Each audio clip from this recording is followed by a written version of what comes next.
On this video, I'm going to talk about season 2 of Monarch Legacy of Monsters. I cannot tell you how much I truly really enjoyed this series. I was a little hyped up about it already because you have Russell Crowe.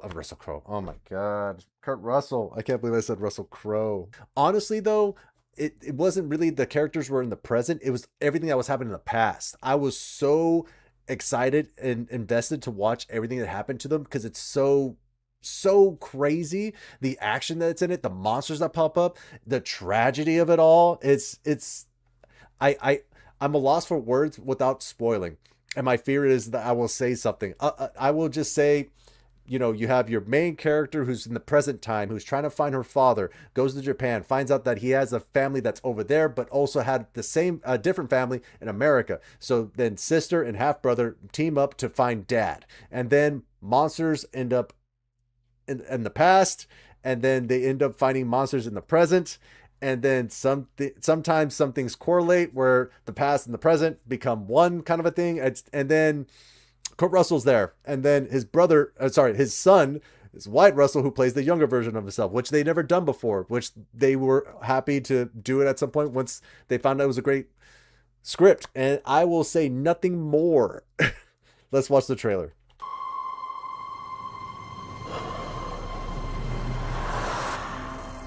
The world has changed. Something's happening. That's another thing too, is that it's on Apple TV. I had to, it's so many different streaming services that you have to go through to find what you want to watch. And then I forget sometimes that Apple TV was part of this. Also, real quick, this series has come out in 2026.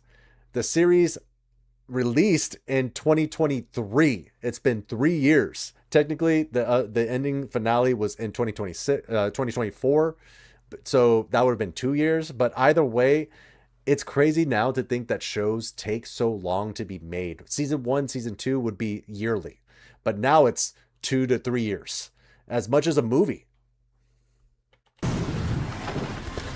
This is not Kong. And it's not Godzilla. Godzilla. This is something bigger. Oh, damn. Okay, so from legendary producers of Godzilla, Kong, New Empire, which I thought it was a good movie. It was not bad. I really enjoyed the show a lot more than the movies recently. And if you're a fan of the movies, I recommend the show 100%. You opened the rift to another world. We made a mistake.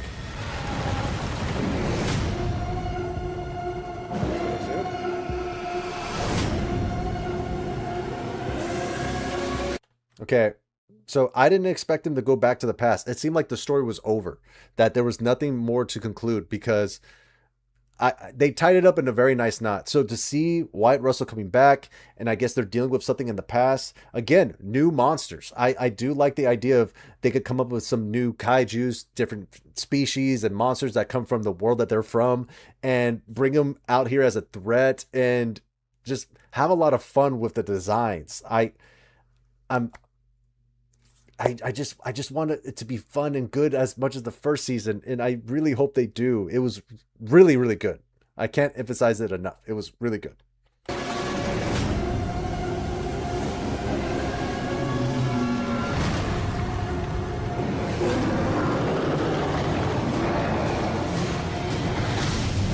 Jesus. So, what's next? Consequences.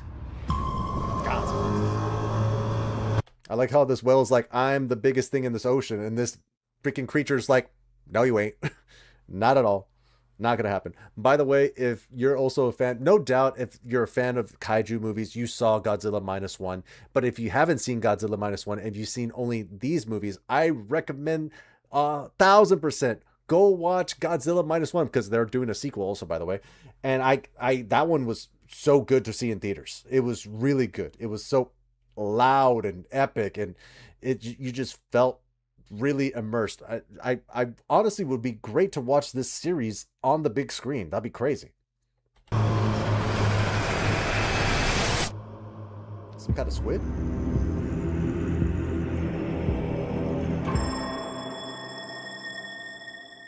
But yeah, with this one, I will just say I'm excited for it. I'm curious. I don't know if the new movie is coming out for Godzilla or King Kong. I just know that this series is coming out. So I'm very curious if they're going to have this tied in for the next thing coming up or what. But if they just strictly go for this series, I am super into it. Like, let's freaking go.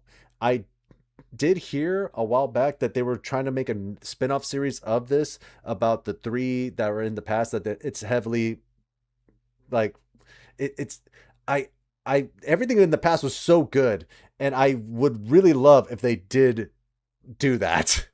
Because no offense to the three that were in the present, they just did such a good job with the past. I think because they were setting up so much and they showed a lot about what was influence and all of the government stuff and the new species and the mom and the grandma.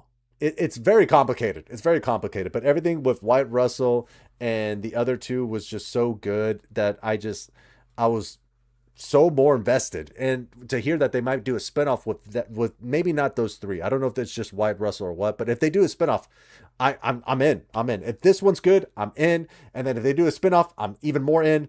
But yeah, if you like monster stuff, check this out. I really do hope season 2 is even better, but definitely watch season 1 of Monarch. It's just, yeah, it's good. What do y'all think? Are y'all going to check it out? Has this even been on your radar? Do you care about monster stuff? If you're not a fan of it, it's all good. But trust me, it's not just about the monsters. They have actual good characters on here. We're not dealing with like Transformer parents from the second movie, where it's a brownie mom that's running around the whole campus or anything like that, or even the one with Mark Wahlberg, when you're dealing with the daughter and the boyfriend and that whole thing there. It's nothing like that, guys. It's really good character development with all of these guys. Good story, good characters. I think Monarch is underrated, and you should check it out if you're into it. But yeah, that's it. Okay, have a good one.